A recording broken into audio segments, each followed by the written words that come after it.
The Northman is the first film to display white pride worldwide and deal with the sensitive topic of foreskin restoration. Now, let's get back to my first point.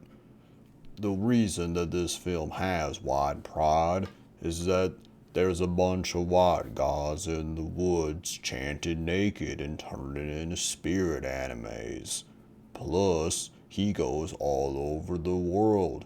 He starts off at some islands over Scotland, and then he goes to some place on another island, finally ending up in Iceland.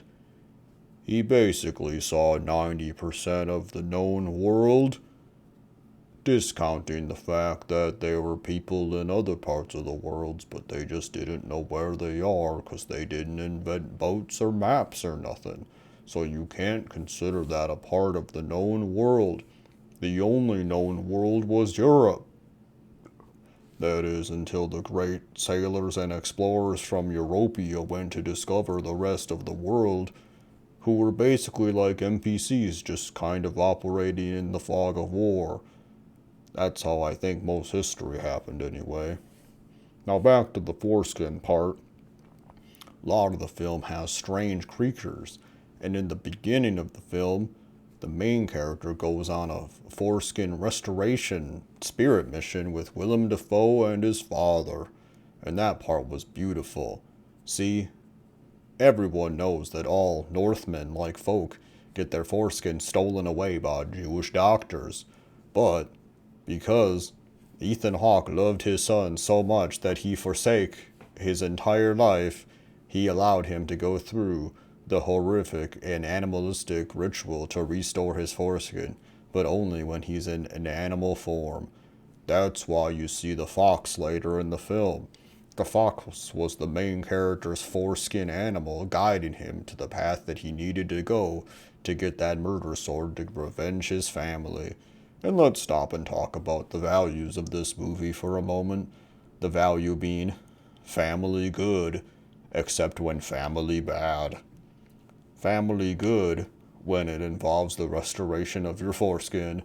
Family bad when it involves the killing of the people that would restore your foreskin, like your uncle. And then, finally, the most important thing, incest? Question mark. It's hard to say if incest is bad, because it led to new children, and children are good.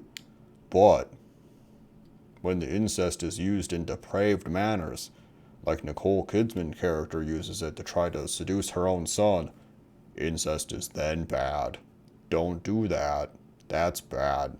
And you could tell that they just had to sneak that into the film, because otherwise the film would have been considered some kind of white power message, so they had to make white people look bad by putting incest into the film. So, yeah. Oh, another thing, I just kind of thought about this, but another main aspect of the film is the unrepressed female sexuality and the male adherence to family values. So in the film, the Elamau girl tries to seduce the main character away with lies about her being pregnant with twins. And you can say that he saw the twins in some kind of weird family tree, 23andMe, Ancestry.com, DNA results. But that was just some more of her voodoo. And once he's able to break free from that horrific woman, he can go back to his main journey, which is going to kill his brother or uncle for killing his dad, who is probably now his brother. I don't know. I thought that was really important, especially the part where the women have to raise those imaginary children that don't exist all by themselves. That's my favorite part of the film. I love single motherhood. Okay, thank you, bye.